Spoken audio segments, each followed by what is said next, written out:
Why does it hurt so bad? Why? It's an old book. Very old. This is like one of the old books. Yes.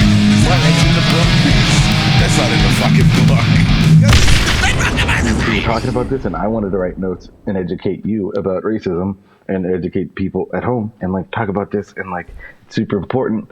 But I did not write shit down on purpose. I did not write any notes because I did not need to look anything up. I didn't need to look anything up. I don't need to know all the facts. Like I have stuff on my computer, mostly for light, but also just like reference. Yeah. But I've been half black my whole life. That's important to say that I'm not black, I'm not white, I'm mixed. So it's a very different thing as opposed to being a dark-skinned person in this country. Cops have always been super duper nice to me because I throw in the white voice. I've had a couple of scary run-ins with cops, but nothing even close to the extent of what's going on. I've never been pulled out of my car. I never have been in handcuffs. I've never been arrested. And I've done some things that maybe should have gotten me in trouble, but I was always taught to be respectful towards police. My dad gave me a huge talk when I was young, once I was getting close to like teenage years, about how some cops are just going to hate me. There's nothing I can do about it. Doesn't matter if I know them or not. Just looking a certain way. There was a thing actually with my dad in high school. Whenever I didn't get good grades, if I got like C's or below on my report card, like a certain number of C's, if it wasn't mostly A's or B's, then I had to get my hair cut because I like growing my hair out my whole life. And so my dad was very strict about that because he said, if you are going to look a certain way, if you're going to look more disheveled, if you're going to look more like what white people perceive as like a bad black person, then you need to be the exact opposite. You need to be extremely educated. You need to be in all the honors classes. You need to be incredibly smart. And you need to be able to school any white person at any moment if they ever give you any gruff. And so... I mean, that was like, I got a couple haircuts in high school because of that. And I just didn't want to. Like, I don't like haircuts. Yeah. You know, people walk up to me when I'm at work and they say all this racist shit. Like, I think I have a tweet that I haven't written yet, but I'm going to write it. And it's just, if anyone comes at me and is like, hey, can I touch your hair after all of this? I'm just going to punch them in the face. Like, this is insane. Like, when I first came to you and to talk about this, I was excited to have a platform, even though it's a small one. I was excited to have any platform where I can talk about my personal struggles with the racism I've experienced, because it's unique to just dark-skinned black folk, or just, you know, it's completely different. So talk about it. And you're very receptive as a person, which is the only reason I was even like, let's do this. Right. Otherwise, because the second I said it, I was like, yeah, this is going to be good. And I was like, oh man, I'm so tired. I'm so tired of teaching white people about racism. I am exhausted. I am still in the middle of a fight with a friend on Facebook from high school who posted this photo, and it was like a black dude talking to a white dude, and the black dude saying, you've never been judged for the color of your skin. And the white dude responds, just was. So, and then I like was talking to him about just like what white privilege is and how he's experienced it and how he grew up and how he had all these nice things. And he had a huge house, and I mentioned it. Like, he had a house with a pool house. Mm-hmm. And, you know, he went off about the house for a minute, and I was like, dude, no, that's not what I'm talking about. Like, I'm talking about the fact that you grew up in a nice house is a part of like, you don't experience things. It's just different. Like, I don't even know how to explain it, because it's like explaining gravity, you know, like it's just so common sense to me. It's part of everyday life. Like, where do you start? Like, if a flat earther was like, fucking gravity's heavenly pressure, man. It's God's pushing us down. And you're like, where the fuck do you start? Like, God is dead. Like, do you start with the gravity? Do you show them the numbers? And that's kind of the reason why, like, I didn't pick out any notes, because it doesn't matter what numbers you show, what statistics you have. It doesn't matter, because they'll always come back with other statistics that prove them right. Right. And, you know, let's be honest, man, statistics are bullshit, because you can't get a proper group of the entire world at any time, or like all black people in a group, or, right, you know, all white cops in a group, because it's just not going to it's not going to happen. Yeah. You can't get properly accurate statistics. So and you have a bunch of the people who gather the statistics, like depending on where their funding comes from, is biased. It's going to be fucked up. It's going to be wrong. It's going to be inaccurate because depending on who's funding it or who's running it, like all these shadowy qualifiers and things that mess up the whole fucking thing. So I don't have any statistics. I don't have any of that. I just have 28 years of being half black. I have middle school and high school experiences when kids started realizing race. And I have white kids telling me that, you know, they can say nigga because they didn't use the ER, or that I'm half black so I shouldn't be that offended anyway, or calling me Oreo, or calling me zebra cakes, or what the fuck ever. And like, then I tried to hang out with the black kids and they were just angry kids. Like they were angry poor kids and they saw me as more white anyway. So I wasn't really like a part of their group. But granted, like they were kids. All of these people were kids.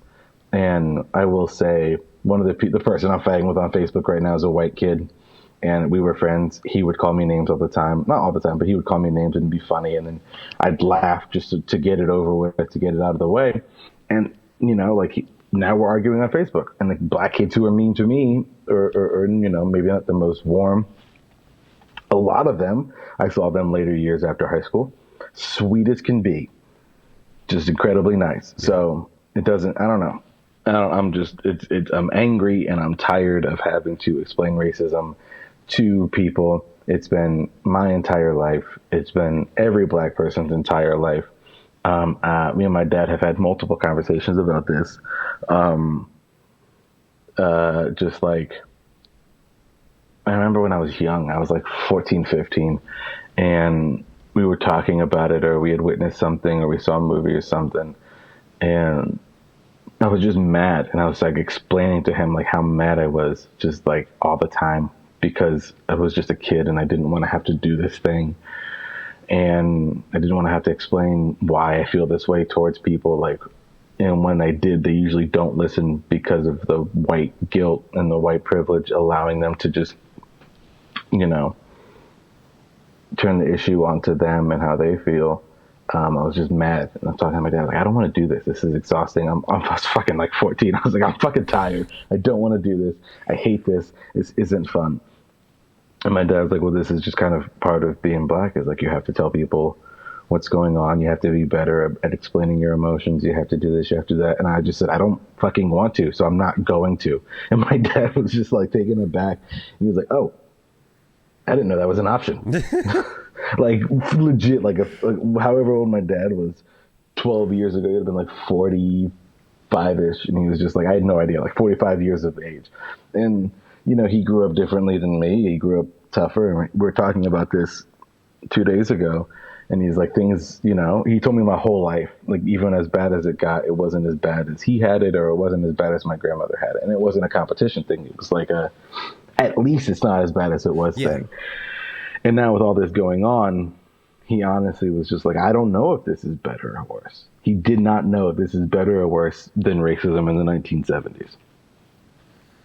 It's a lot more insidious now, right? Like, I mean, it was ingrained in people in the 70s, but it was more overt. So like, at least you could point at it.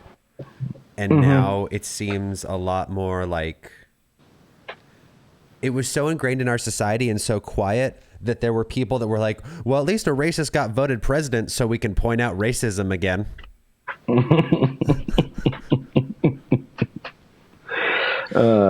Yeah, well, and no, it's so ridiculous, man. And it's so funny. Like, my favorite thing that I've seen is George Bush being for these protests, being in favor of Black Lives Matter protests. And then I saw, like, next to that was the screenshot of Kanye West being like, George Bush doesn't like black people.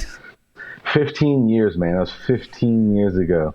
That's crazy. And it's, I mean, I don't know. Like, I don't even know where to really, like, go with all of this stuff. Like, it's just, it's baffling. It's infuriating. Part of it is infuriating about how a lot of white people are now taking up the cause. Like, it's great. I mean, it makes sense to me. Excuse me, with everything going on, like, we are in quarantine. I'm extremely restless. I want to do so many more things. I'm trying to find new creative outlets. You know, I started writing a TV show, like a pilot, like you have a book and a music, and I can't really. I realized also during this, I miss playing drums so fucking much. Yeah. I don't love the guitar, but I can play the guitar. God damn it, do I miss the fucking drums, man. Yeah. Oh my God. Like, I just realized, like, the things I'm passionate about during all of this. But my house isn't big enough for a drum set, and I don't really feel like going out and buying a whole drum kit. Like, it takes so much. It costs a lot of money. It's like, I talk to my drummer about that all the time, because it's like our joke is that music is a scam. Like, nobody's successful at music. It's just a way to get idiots to spend exorbitant amounts of money on shit they don't need. It's insane. But like, he just he doesn't play super hard, but he has a couple cracked cymbals. He's like, oh yeah, I have to replace this one, it's gonna be $300. I have to replace this one, it's gonna be $500. I just bought a new head that was $150. And that shit happens less frequently than or it's more expensive, but it happens less frequently. But like, I change my strings every week. It's $25 every week. Every week? Yeah.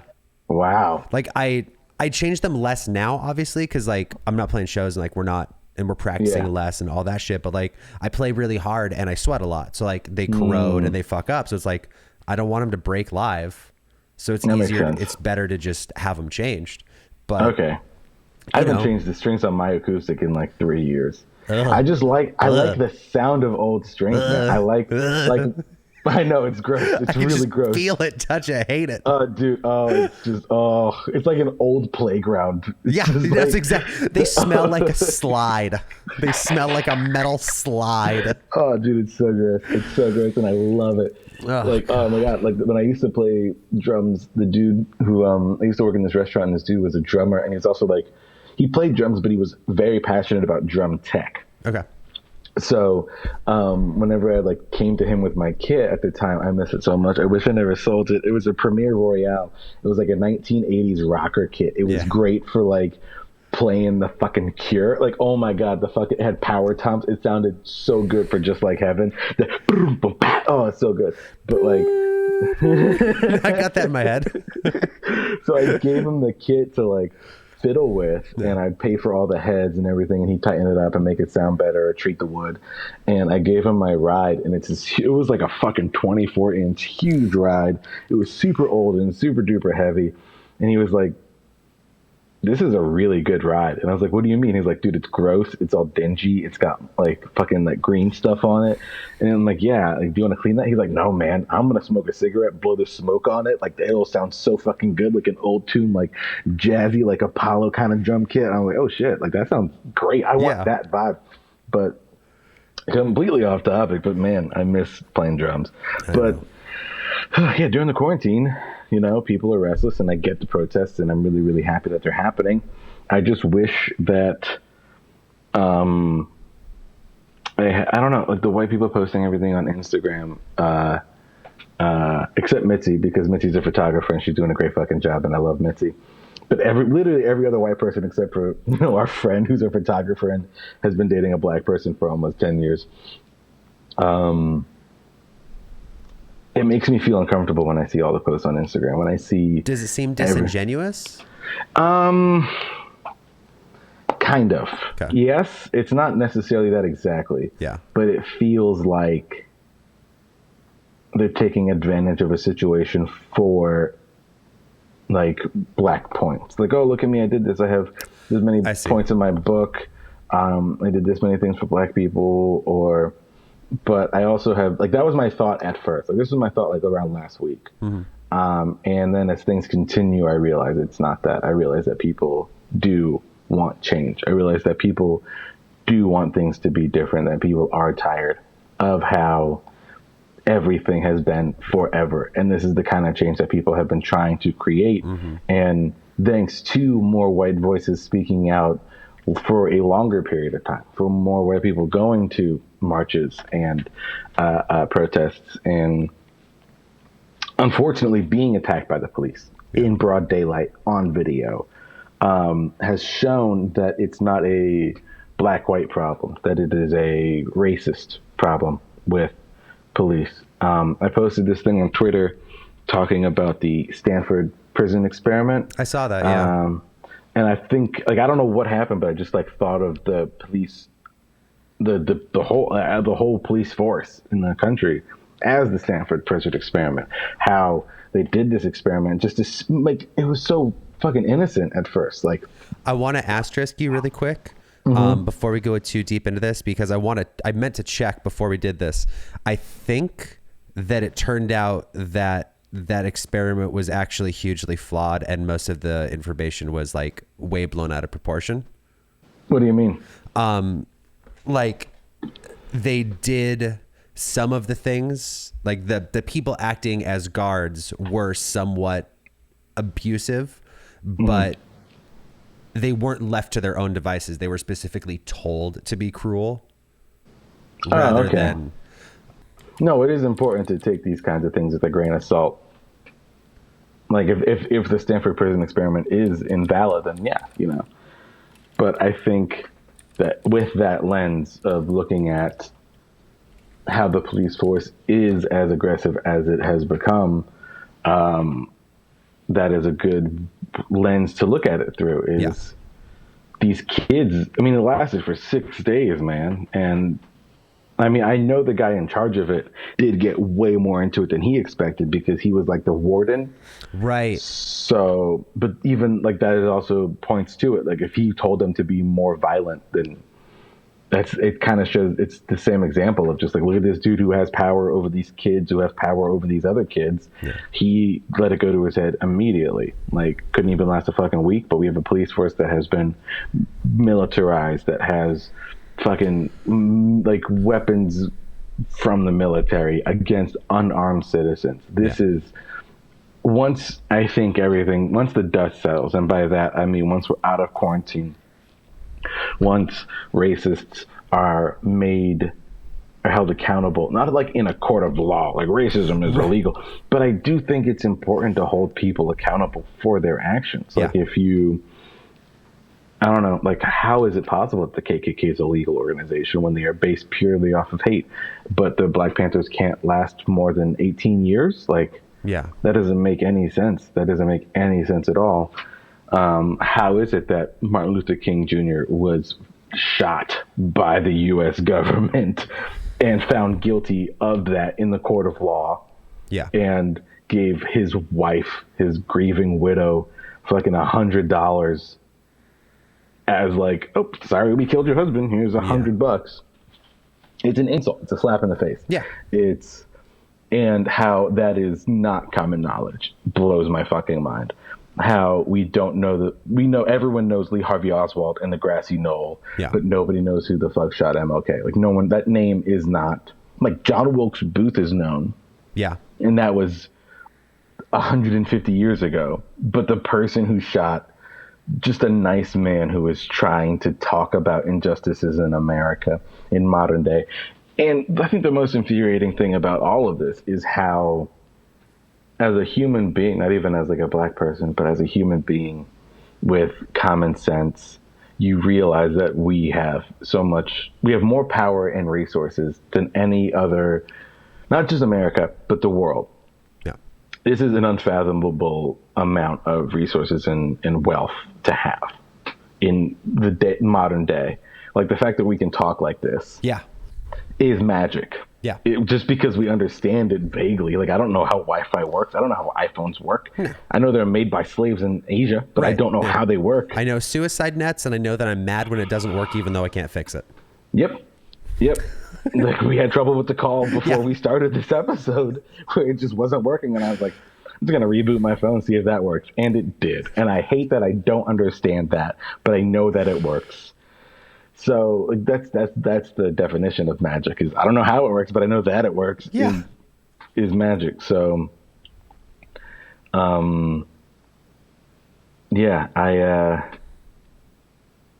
don't know. Where was I going? My brother just called me. So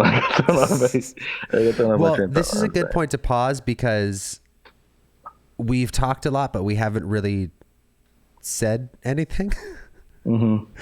So let's do a new intro and then pick a topic and then go. And I'm just going to listen and try to not cry.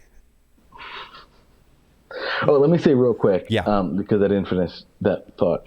Like we have more power and we have more wealth, and we have more influence, and the ability to reach the entire world. We have so much right now in today's day and age, in the fact that we use it to get more money so we can have bigger houses for billionaires, instead of making sure everyone's taken care of first and then worry about the billionaires. Like it's like Maslow's hierarchy of needs. Like, make sure everybody in the world has shelter and food, which is totally possible, which is what we learned at the beginning of this quarantine, which people seem to have quickly forgotten. Not a lot of people, not everyone, but like, the fucking mainstream media and all that has not really talked about how we can just house the homeless. We can just feed the hungry. We can just do that. It doesn't cost that much. Yeah. That's what I think the biggest part of defund the police is like, once we defund the police, then we defund the police, then defund the military. But then we have all these extra funds that we can work with to help people, to make people's lives better. So there is no more homelessness. So there is no more hungry people. So kids don't fucking get addicted to drugs because they live in fucking low income areas and have no other option but to sell drugs. Like, didn't you even see Moonlight? Like, come on. I didn't. Oh, it's so good. It's so good. It's like I've watched 3 new movies in the last 7 years, so it's not like I avoided anything specific. I watched 3 new movies last night, man. I'm tired of quarantine. I'm tired of watching new movies. I'm sick of it. I hate it. All I do is write, man. Good for you. I wish I had that.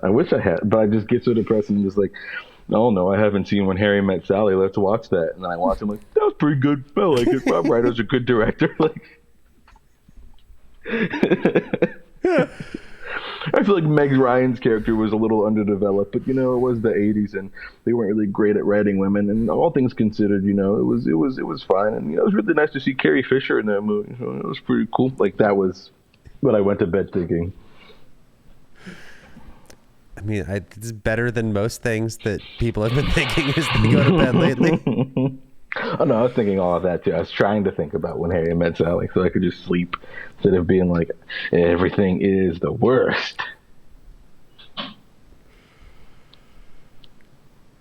Alrighty. You want to do a new intro? Yeah. Okay, what time is it? I'm trying to find my phone. It's 1 o'clock. Okay, cool. I gotta get off here before 5 o'clock. Oh God. Okay. Yeah. Yeah, that's it. Okay.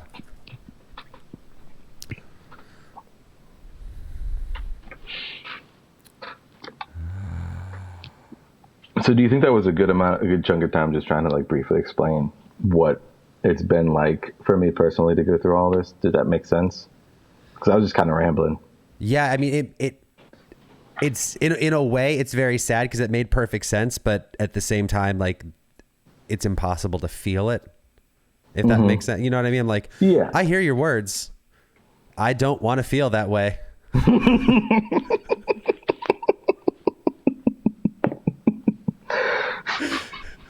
That should be a chant. I hear your words. I don't want to feel that.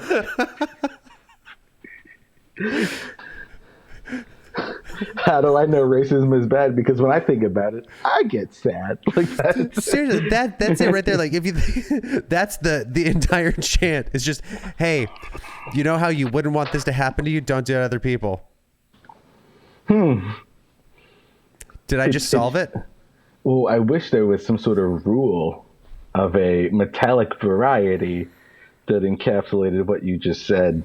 Me too, man. Me too. If only we could look to religion and find these sort of answers. That'd be nice. Can't though. No. Man, if you're not listening to this as it comes out, let me tell you, the protests have been extreme. Yeah.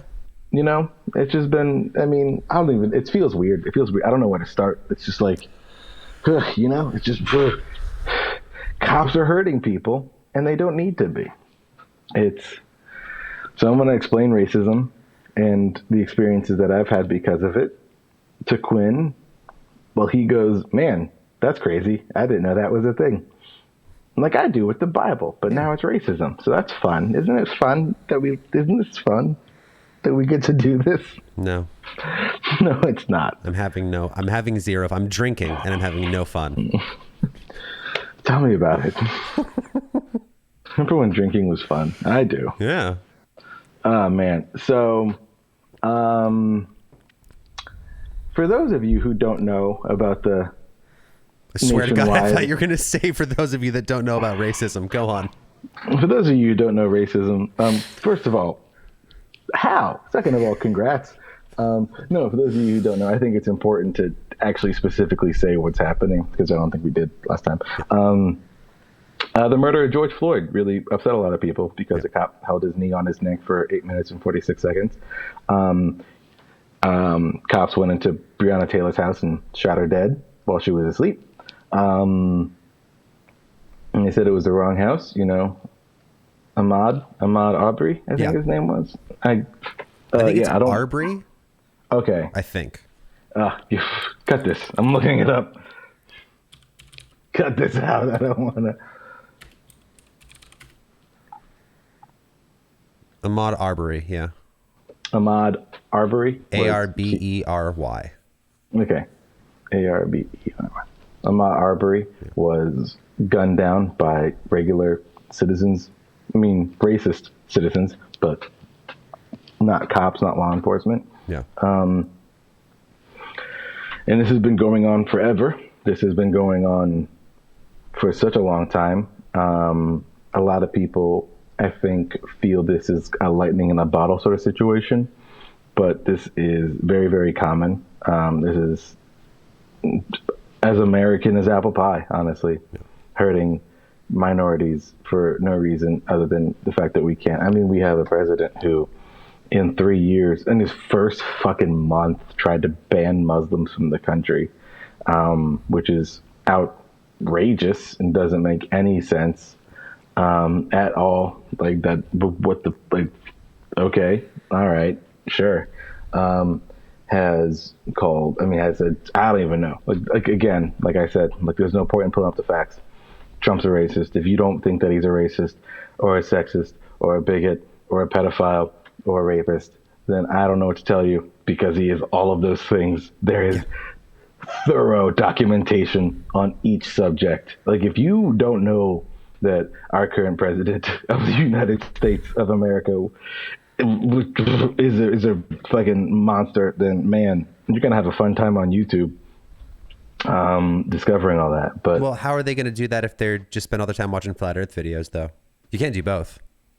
You can confirm that the Earth is flat, or you can find out that Donald Trump is a racist and rapist. Okay, all right, I understand that. Listen, for a second, let's just put down the flat Earth. We all know the Earth is flat. Wink, wink. We all know. Okay. Well, I didn't. Okay, if we all know. Yeah, we all know. We're all just pretending like we don't know. Then yeah. Okay, guys, we all know. It's cool. So just go ahead and look up the other stuff. The Earth is flat, like a sphere. So now that we all know that, just go ahead and look up TrumpIsABadPerson.com. Man, you will. So much information is about to just unload onto your face. Just a bukkake of information. So much knowledge. Man, I am tired. I am fucking exhausted. I am not sleeping well. I'm not doing great. I'm just tired.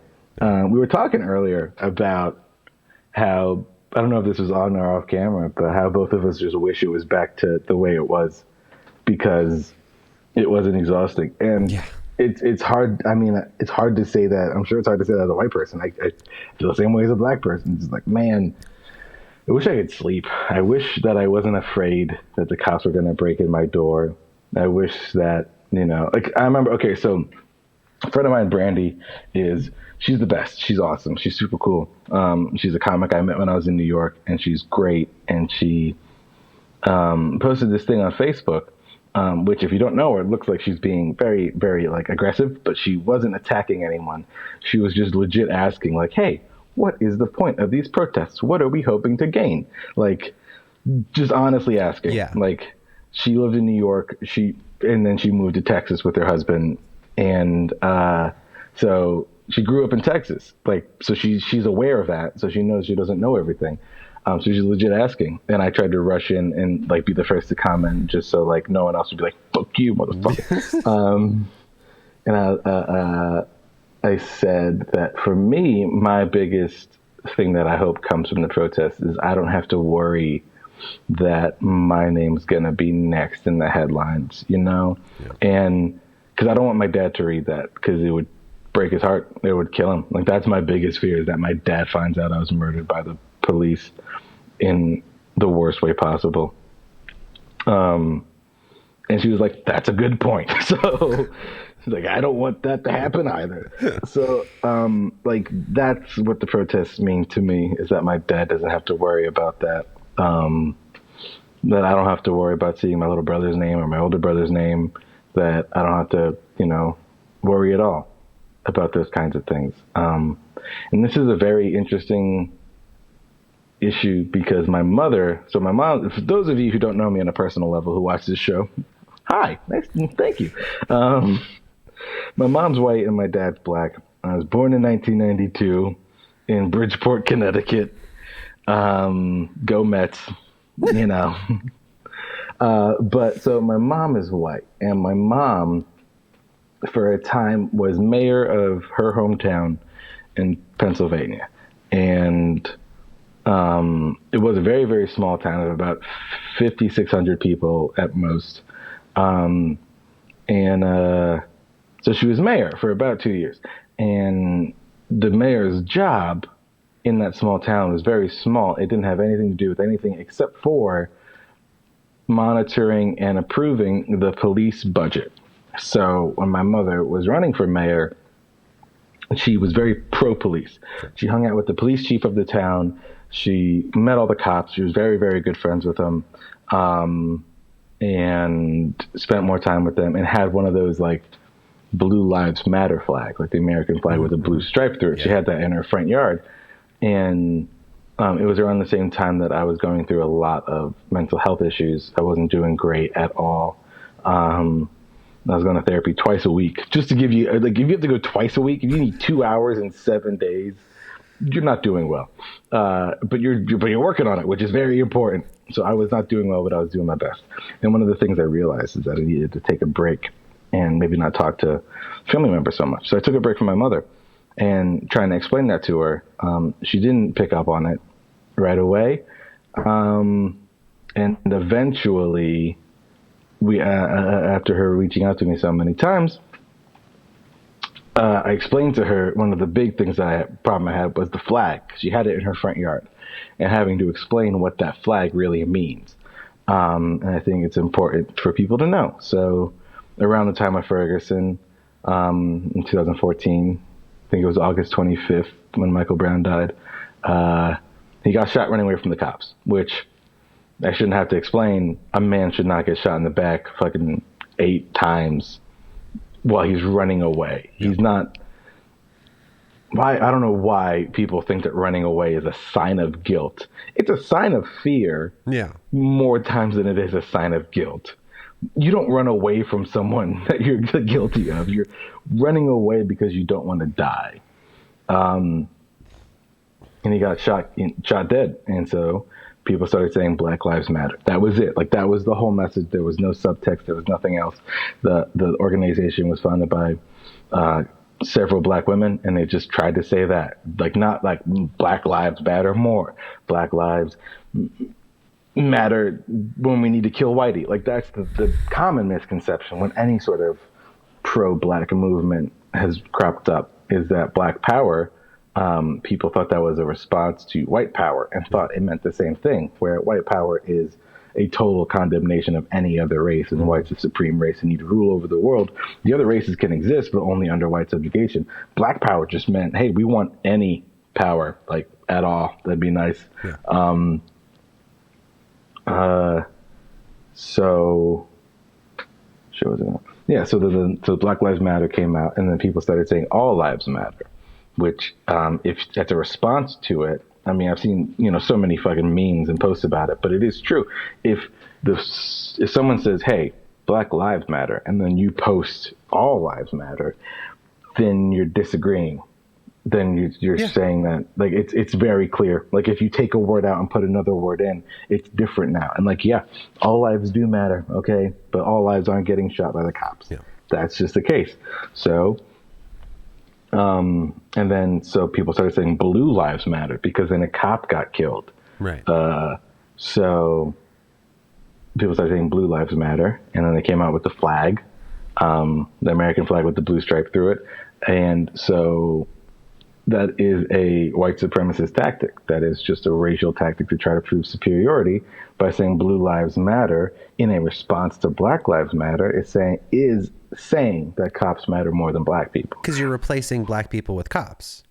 If that came out first, like if a bunch of cops died in some horrible accident and people were like, hey man, blue lives matter, I'd be like, I guess, fine, sure, like whatever. But if you say so. But like the fact that it was like, hey man, someone was like, hey, Black Lives Matter, and someone's like, well, what about the police? Also, whataboutism is a very, very strong fascist tactic to try to switch the narrative. So what they're doing is controlling the conversation to not talk about the thing that you want to talk about. They want to, it was the same thing when Trump was in office. It's like, hey man, Trump's a sexist, a bigot, a racist, a rapist, a pedophile. Someone's like, well, what about Hillary's emails? Yeah. And the fact that her husband, got a blowjob in 1994. What about that? Well, those happen. We could talk about those, but just not right now.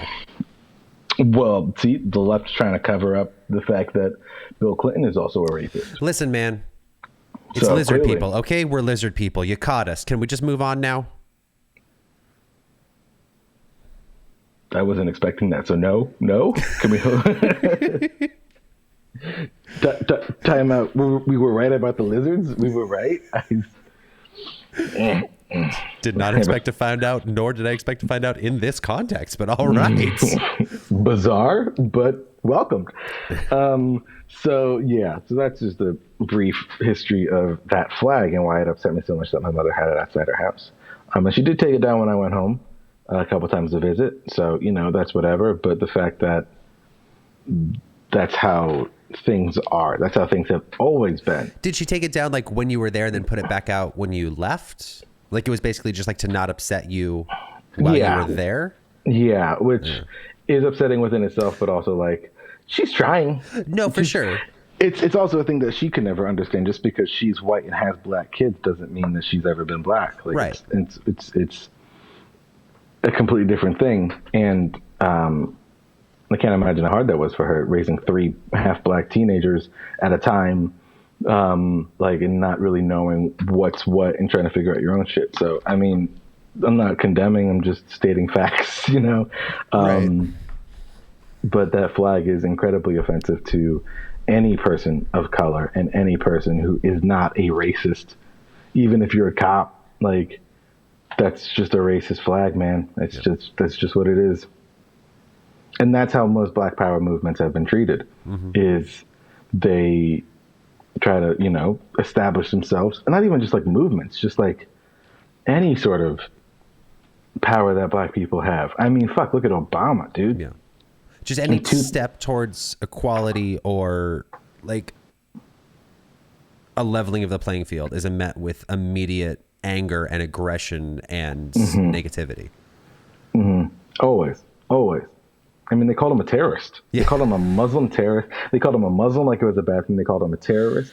They said that him and Michelle Obama are going to ruin America. They said that Michelle has, she's a gorilla. A gorilla in high heels. Yeah. They said that all these awful things about both of them and their wonderful children. Like the one time I think their oldest got caught smoking weed, they're like, this is that. But like, George W. did cocaine in the Oval Office, and that's cool. Like, didn't he kill a woman too? George W.? Yeah, I think he was. I should look this up. I shouldn't just talk shit, but I'm pretty sure that he was in the National Guard doing drugs and then hit some lady in a car. Shit, fucking, I have no idea about that. I'm just Googling George Bush killed a person. Oh no, it was his wife. Barbs. Was it or no?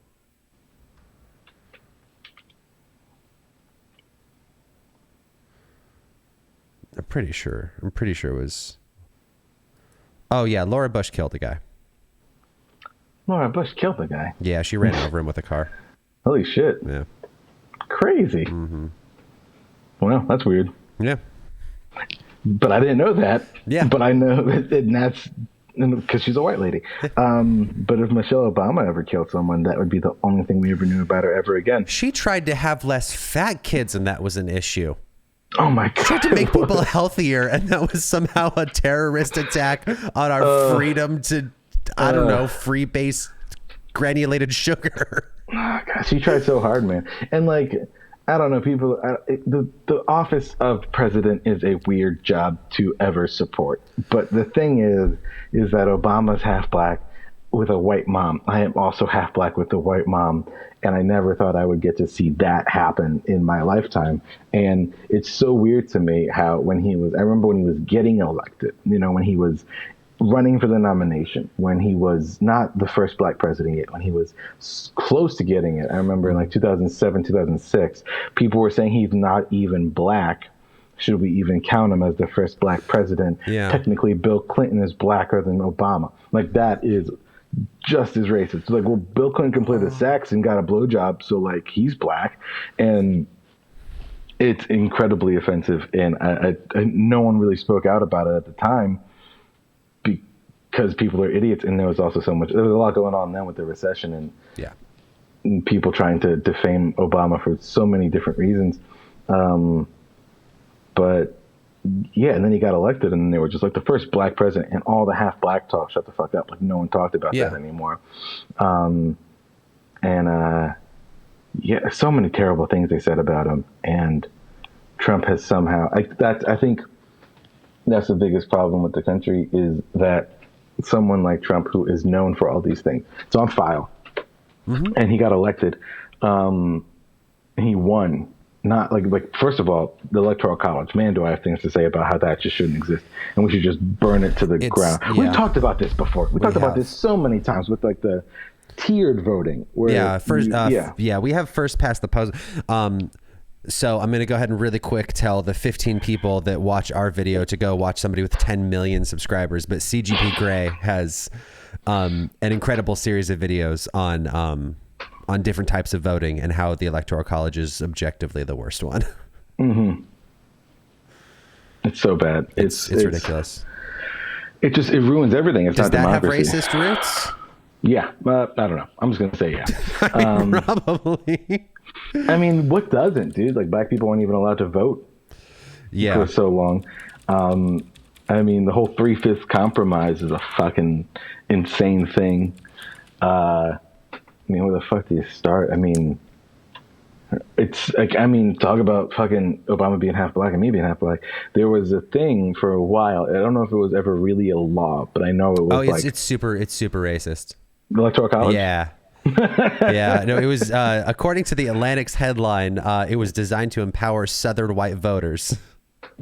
Man, they don't have enough power. I was just saying, they don't have enough. No, I know the Southern white men, really. They have it hard. Yeah. When's their march? Dude, have you seen the new Watchmen show? No.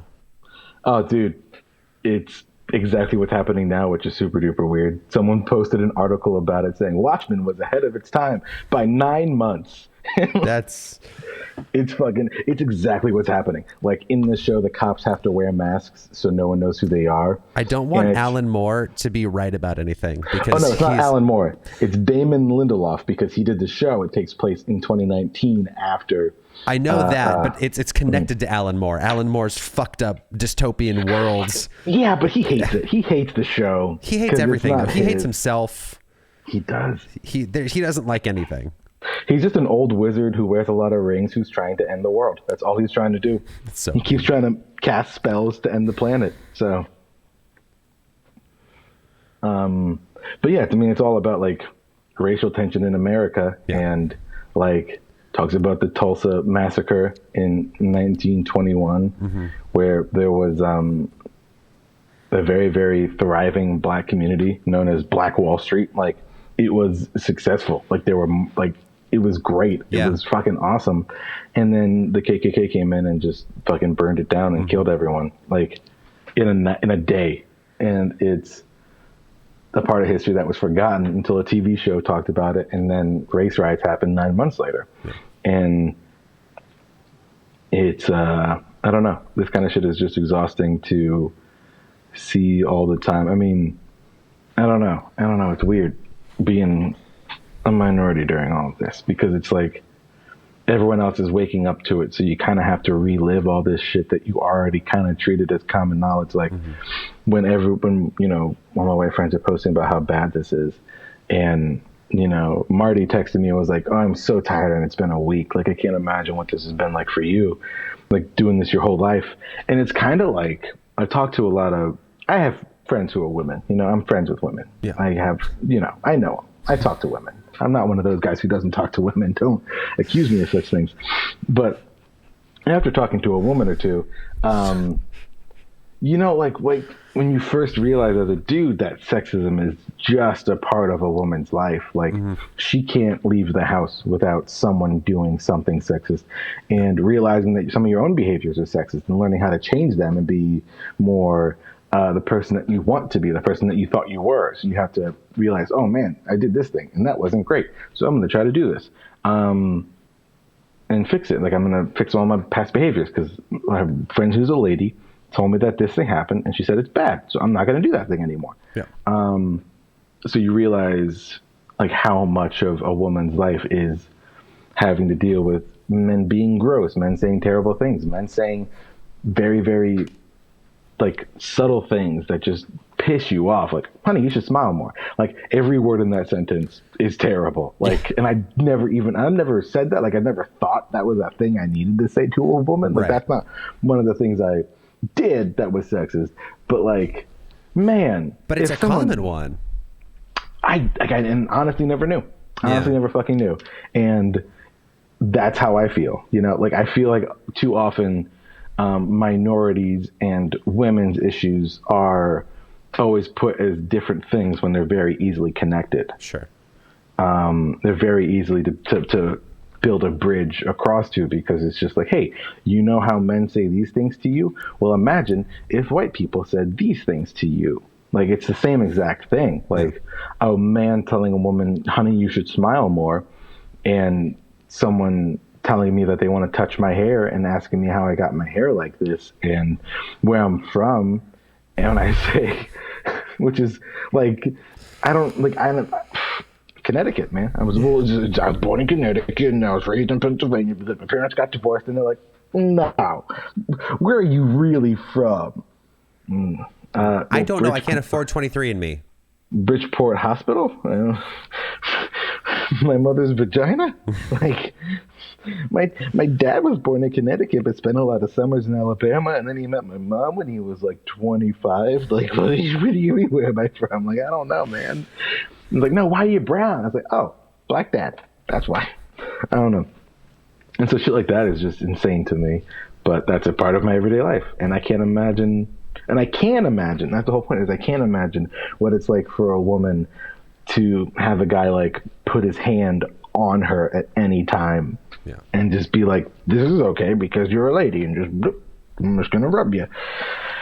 So I feel like those things are often able to be empathized with each other. And I don't think often enough they are. I think the white guilt kind of tramples over that, instead of realizing like, the human experience is an experience, not just like the black human or the human with a vagina, the human who identifies as a woman experience.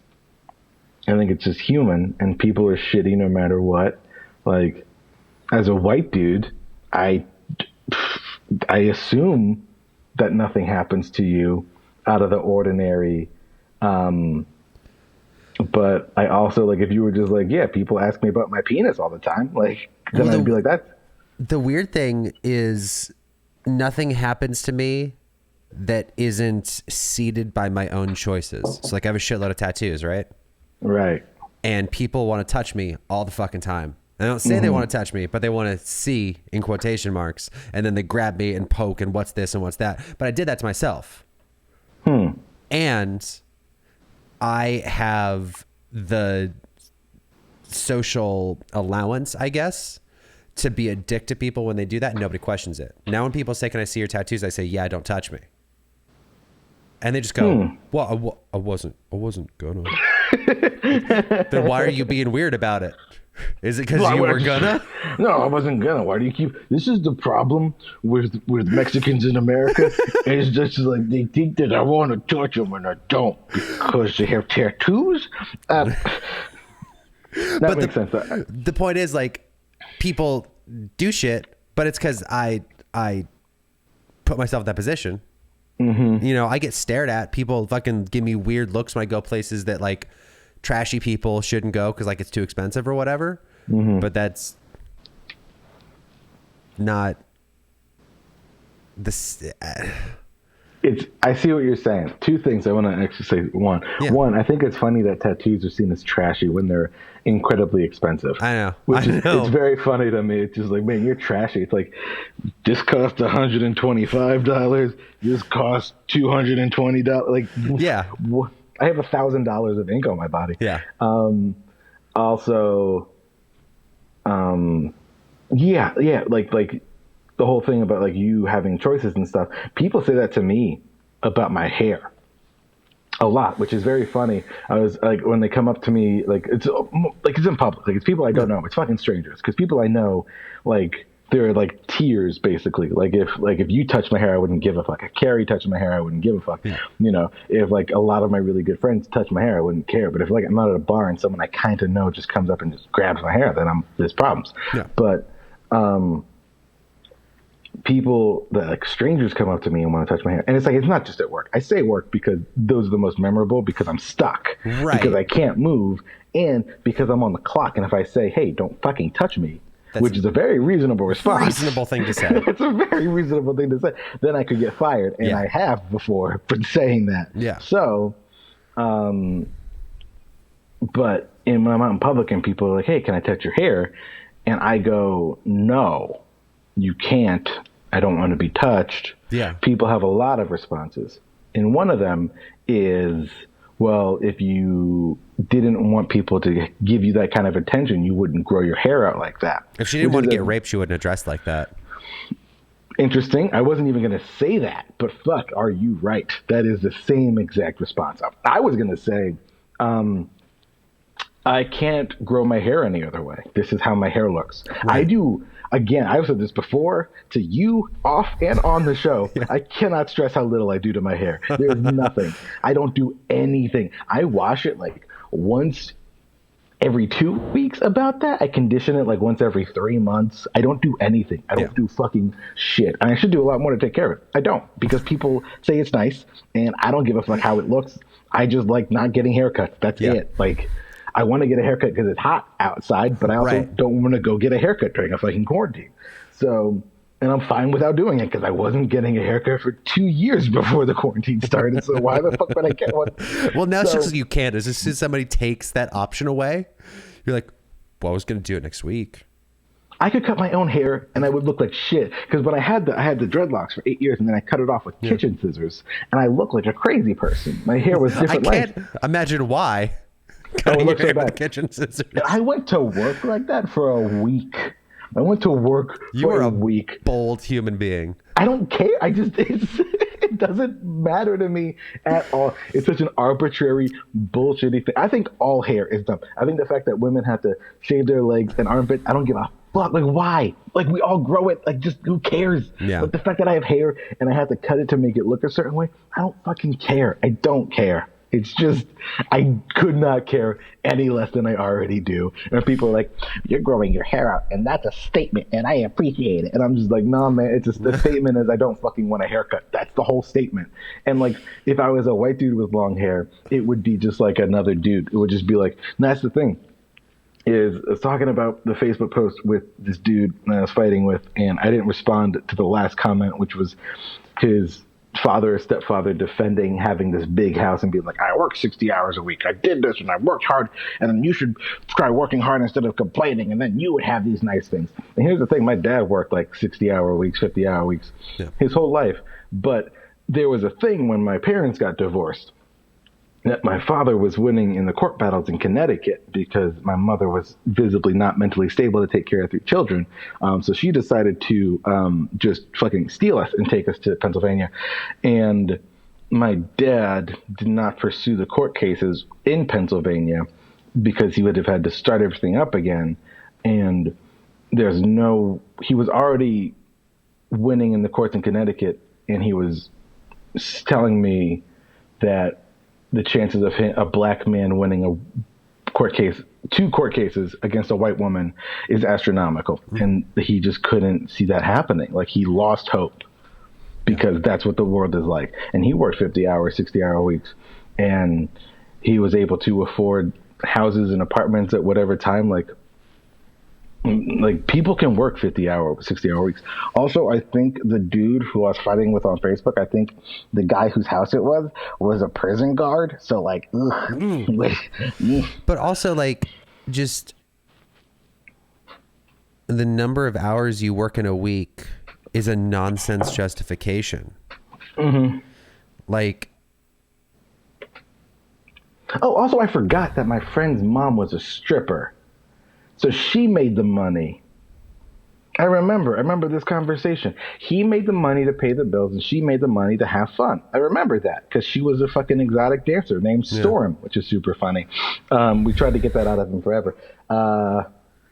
So yeah, no, he worked 60 hours a week, but also his wife was rubbing her tits at people's faces. No shame, but there's a lot of money in rubbing tits at people's faces. There's a shitload of money in that. There's a lot of money. I'm not shaming the profession. What I am saying is that that's a lot of fucking money and can pay for a really big house. So it just, I don't know, that's always been a weird thing to me. Like, well, I work 60 hours a week. Okay, how much do you make an hour? And why do you make that an hour? Like the dude that works at the Kroger down the street from my house works 40 plus hours a week because he's one of 6 people left at that fucking Kroger, but they pay him $12 an hour. Yeah. Before it was like 7. Yeah. So, yeah. Before the world caught on fire, it was $7. Yeah. People's justifications are dumb. They really are. They really, really are.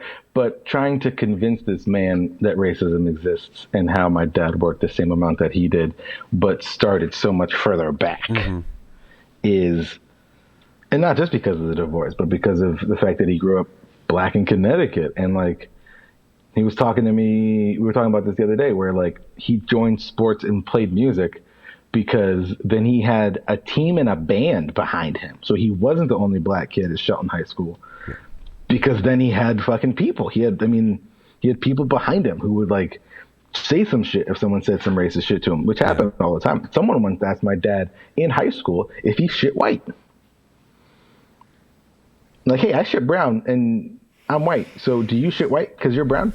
Like legit asked him that. Like, not even as a joke. It was just like, how does your body work? And just so people watching this, yes, black people do shit white and they come brown. It's disgusting looking, but you know what? It's the miracle of nature.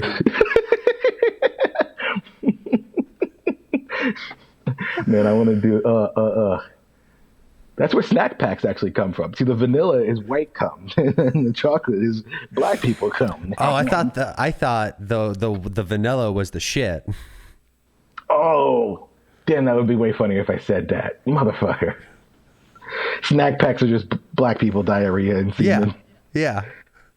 And then tapioca is only from black folks with diabetes. It was going to be called Black Pack, but they were like, that's way too obvious. We need to call it a snack pack. Right. Like, fine. Yeah.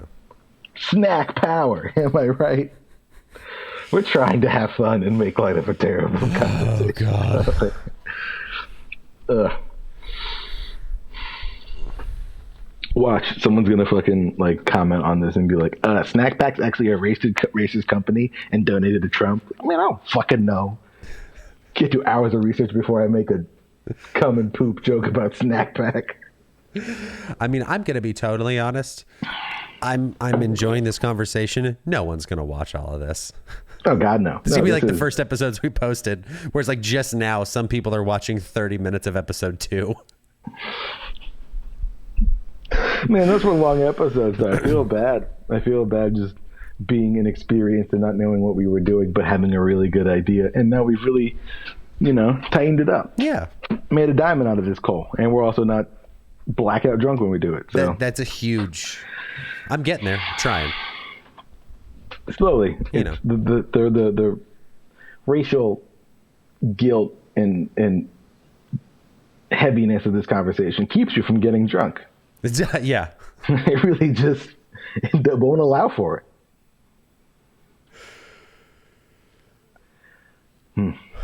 I will say the AC is off in this house just to save money, and I can smell myself right now.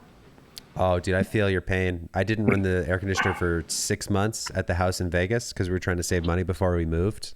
Mm-hmm. And I was playing, what was I into at the time? Stardew Valley.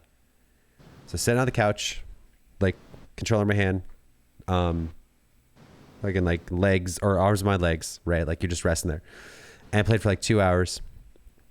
And I got up to go to the bathroom, and there was a V on my legs from my arms, just soaking through my jeans, sweating from sitting on the couch playing fucking Stardew Valley, like the least stressful, intense game ever made. I was gonna say, that's just such a pleasant experience. Yeah, that's how hot it was. Like even that couldn't cool me down. Like if it was Dark Souls, I'd be like, well, that kind of makes sense. Yeah. But you're like, I was playing Cupcake Happy Time, and I was sweating my dick off. I was calmly harvesting radishes. I was just trying to sell pumpkins. Yeah. They're really expensive. It was a little stressful because I had to plant them 2 days late into the season. I wasn't sure they were going to grow in time, but... Oh, but did they? They did. Thank God. Yeah. Oof, that's stressful. Man, oh man. I don't know. I think this is important, though. I mean, whether or not people watch this is fair, but I feel the same way about this as I did when the fucking family documentary came out. It's just like, dude, how can we not talk about this? Yeah. Like, this is incredibly important. This is going to change the world, because I really thought it was going to die down, because that's how it's always been. Yeah. Is fucking Ferguson happened for about a week or two, and then it stopped because there wasn't enough support, and they killed a lot of people. Like that famous photo. What's that one dude's name? I need to fucking... It's super... This is one of the best photos ever taken. Black dude... I'm not going to say it out loud while I'm typing it.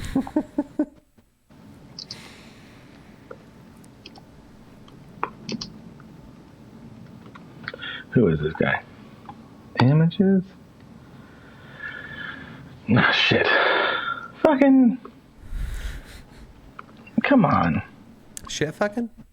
Shit fucking motherfucking shit, man. Fucking... Who's that dude?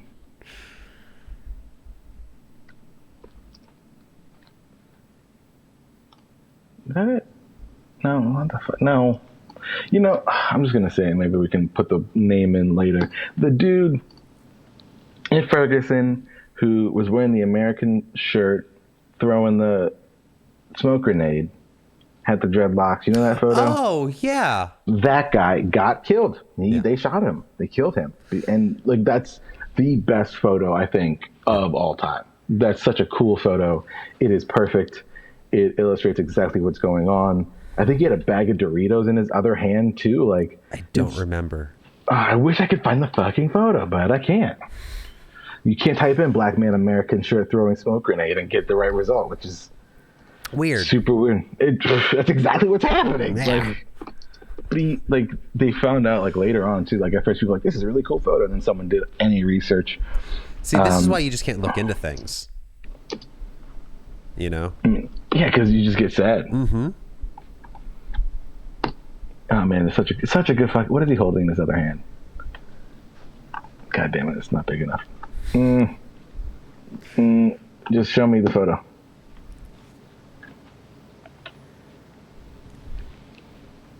It's like a bag of chips or something. I can't tell, but like, god damn, what a good photo. Listen, dismantling the police state is hungry work, okay? you gotta eat, man. Okay, I see, what's his name? Crawford? Why does it not say his fucking full name? Why is it just Crawford? Maybe that's where it happened. No, Crawford lives in University City as as he has since he was a child. Maybe he's a minor? Maybe. That is possible. Well, whatever. Dude named Crawford. Fucking righteous. Like, that's awesome. But he got killed. So, like, what I was trying to say is, like, support for Ferguson died down because they just kept killing people. But now more people are rising up and you can't kill everybody. And, like, my older brother was in Philly for one of the protests and my dad didn't want him to go because he doesn't want us to get, really, he doesn't want us to get killed by the cops and KKK members who are undercover. Like, Right. That's what he's more afraid of than anything. Like, the police, sure, but the people who are going undercover and lying and hiding, that's what he's more afraid of. And my brother went to Philly to protest and saw, like, how many people there were, and it was insane. Millions, like a million people. Yeah. And he said even when you looked at the police and people with the riot gear on, they didn't look in charge. They did, like he said, they looked scared. Like, they looked nervous. They looked like they'd rather be doing something else. And so that's why things haven't died down now. But that's what I'm used to. So I think this is great. And I think everything's, hope. But I think the world's going to change. I think things are going to look up. And because the protests have already done so much and it's just not over yet. Yeah. And I don't think it should be over. I don't think it should be over anytime soon. I think Nancy Pelosi wearing an African fucking Wakanda scarf, walking in and taking a knee. That woman is a fucking nightmare. One of my friends posted, Marcus Cardona, very, very funny comic, very cool dude.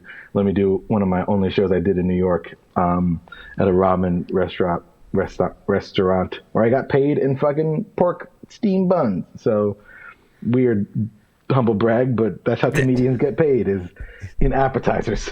So he's a really, really cool dude, and he posted a thing like the picture of Nancy Pelosi taking a knee, looking like fucking a Black Panther extra, and he was just like, yo, I hope Halloween's happening because that's a sick ass costume. I was like, fuck, man, I hope we're out of quarantine during that, because that'd be fucking rad. Oh god, I won't cut my hair till then, and then I'll go as Nancy Pelosi. It'll be great. That would be amazing. But that photo within itself, like, I don't think she even realizes how racist that is, and how often, like, people will do stuff like that, and then white people will come to the defense and be like, oh, well, no, black people spoke up. It's like, yeah, because we're fucking tired. Like, because we're tired of having to explain why this is racist. Yeah. How I feel like with the Me Too movement, the best thing that came out of it was that when a woman now says, hey, so-and-so sexually assaulted me, we don't go, what were you wearing? Right. What time of day was it? What did you say to him? We listen. Mm-hmm. We actually go, okay, this person is accused of that. Let's look into their background and see what else they have done. And oftentimes it's like domestic violence. Like other reports have come out and have been silenced. So I think that's the most important thing, because it's the beginning. It's how it starts.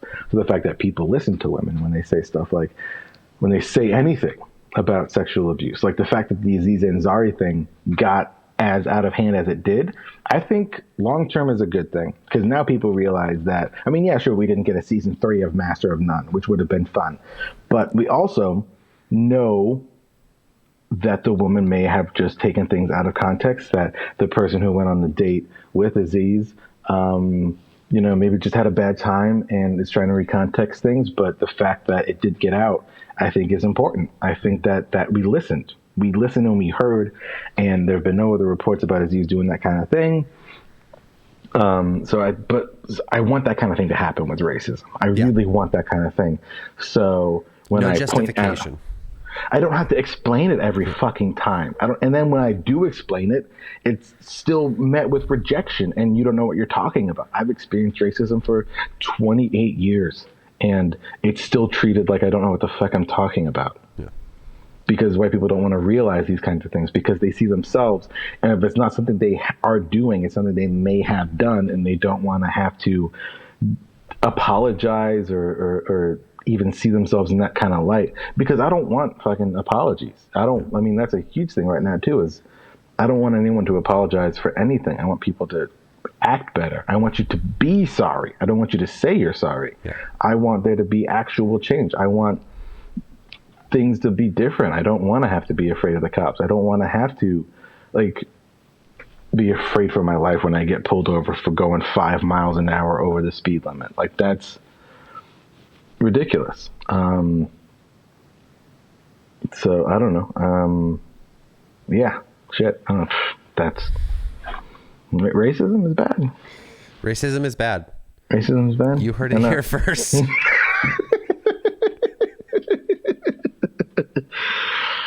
Oh man, I'm tired. I'm very tired. Yeah.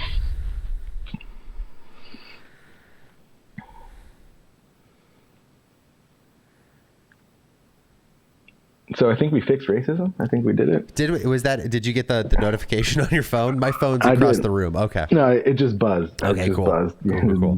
And that definitely wasn't Postmates. That was for sure racism being fixed. Wait. It was Postmates. Okay. My fried chicken and collard greens is on the way. Shippity-doo. I mean, I don't know why you have to go after good food like that. I did have hot chicken yesterday. It's because it's delicious. So, because it's fantastic. And Postmates is doing a thing where they're celebrating black restaurants. So I bought from Helen's Hot Chicken because it's black owned. Nice. Yeah. Gave a 30% tip for my black driver. It was a good day. It was a good day. Just meeting black people, helping black people, while also remaining indoors because it's the safest option. Yeah. So this is something that popped in my head while I was writing last night. We've had conversations before about research that I've had to do about the history of the U.S. and how I'm like, oh, did you know this horrible thing? And you're like, yeah, dude, I did. I know all the horrible things you're finding out. I've known forever. I don't know why you're surprised. I'm sick of this. Yep. But I was surprised to find that just like literal fascist dictatorships on very small scales have been established in the U.S. before, and people just don't talk about it. So there's a thing called the Silver Shirts that I think was in where was it? I want to say Indiana, but I also don't want to accuse a state of having a really horrible thing happen. I think we could just condemn Indiana in general. I think that's okay. Okay, cool. Is that where Mike Pence is from? I think so. He had that radio show. Is that Hoosiers? Is Indiana Hoosiers? I don't know. I thought it was Canadians or Ohioans. So I don't know. Okay, either way. Shocker. Asheville, North Carolina. Who would have fucking guessed some fucked up shit would happen there? Damn it, Asheville. I thought you were all about smoking weed and fish concerts? In the I think it was in the 30s. There was this group called the Silver Shirts, and they were a nationalist fascist group that like established themselves super hard in fucking North Carolina and started like running shit. And they modeled themselves after fucking Mussolini's fucking murder squads. I actually did not know that. That is a new thing for me to learn. I had no idea. It's so weird. Yeah. But I mean, I don't know. In case people didn't know, America is built on racism. Mm-hmm. It's the better of our society. It's how we do things. That's how we've always. And I actually had conversations with this about my dad, like where I'm like, "This is how America does. This is how we do things," and he cuts me off and he goes, "This is not how we do things." And you can't say we because you're not that person. Because half white, but guess what? That whiteness, Irish, baby, Irish and Polish. So did not do. I very, very like recent American blood as far as all that's concerned. So yeah, not like British white or fucking anything like that. Just Irish and Polish and erased history from the black side. Like my dad thinks that we're maybe like some part of Native American, but so does every other person in America. So yeah, but yeah, America killed the natives. 1/64th Cherokee. Dude, it's fucking bizarre. It's the worst. So America, as a history, in case you didn't know, killed the natives, brought dark-skinned people over, had them build the country, freed them, then realized these people were probably going to be upset that they were imprisoned for hundreds of years. So then they created the Jim Crow laws to keep them in control. And then, here we are today. Jim Crow ended. Cool. Great. Awesome. And then, black people are imprisoned way more than white people for nonviolent drug offenses. And the country's on fire and it needs to burn to the ground. And yeah, oh my God, what was that thing? Hold on 1 second. I'm going to tell people to look it up. Yes. No, what was the fucking...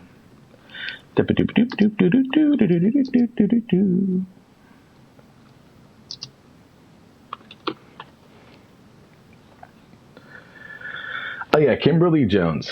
Look up the thing she said about police brutality. It was on the John Oliver show. Again, a subscription show with 10 people watching. Go watch one of the biggest news shows in the entire world. Was that the most recent episode? Yeah. Oh, that made my hair stand up. Dude, I fucking cried. Yeah. Everything she said was 100% correct. Yeah. And I think she has a longer video out there that has more to say on it. I watched a bit of it, and she's 100% right. And it's infuriating that black people feel like they don't have a say in the country they have been forced to live in. So, and built from the ground up after white people killed all the natives. So, in the worst ways too. In the worst ways. Like, they had so much fun doing it. It's terrible. But yeah, I don't really have anything else to add to this fun topic. I mean, I've just had so much fun. I don't want it to stop. You know what I mean?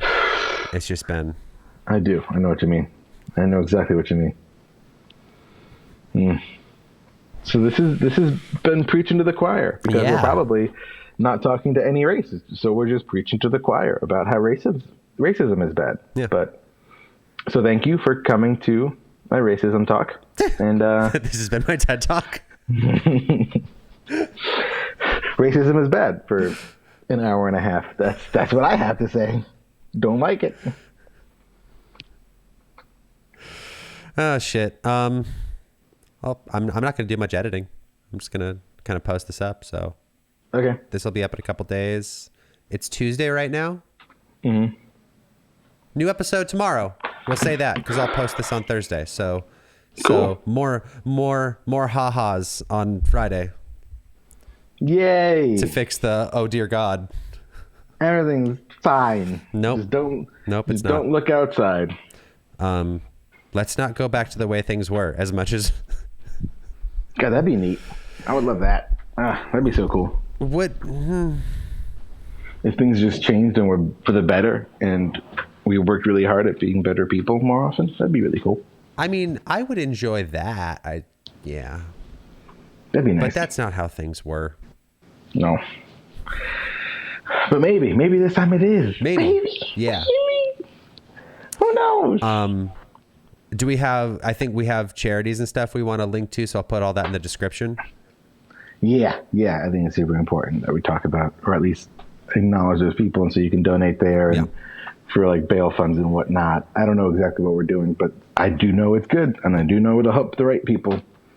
We will make sure to properly vet stuff before we put it in the description so that you can click the links guilt-free. Yeah. Or just follow anyone who's not racist on Instagram. They've been posting that shit like nonstop. Yeah, but you know. But we're also doing it because it's kind of weird to be like, racism is bad. Okay, bye. Thanks for stopping by. Yeah, that feels a little weird. So, yeah. Give to people. It's good. Give money to people who need it right now.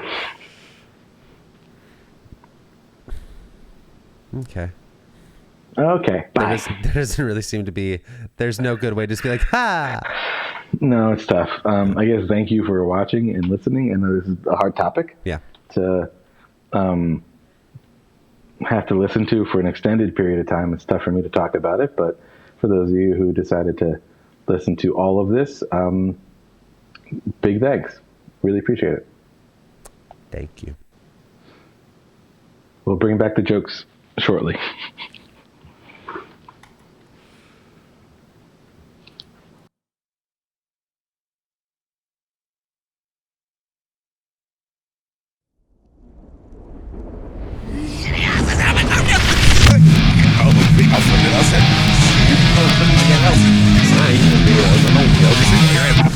Wow!